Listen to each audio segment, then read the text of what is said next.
विनयानंद सांगायचे अंतकरण कृपा होती. म्हणजे अंतकरण हे सरळ होते, शुद्ध होते. तो किडा बाहेर काढून ठेवला काठावर. कोणत्या काठावर? चित्तशुद्धीच्या काठावर. चित्तशुद्धीच्या काठावर तो किडा बाहेर ठेवला. तसा हा जीव काठावर आला,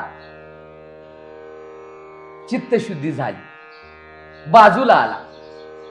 त्याला कळायला लागलं संसाराचं स्वरूप काय आहे, कर्माचं स्वरूप काय आहे, माझ्या जीवनाचं ध्येय काय आहे, मी कोण आहे. अशा अंतकरणामध्ये त्याच्या उर्मी उठायला लागली, विचार उठायला लागले. तर समजायचं की आपलं अंतकरण शुद्ध झालेलं आहे. आजपर्यंत झालं हे खूप झालं, आता नको. असा जर विचार आला, त्याच्यामध्ये विवेक व्हायला लागला, वैराग्य व्हायला लागलं, शमदमादी षटक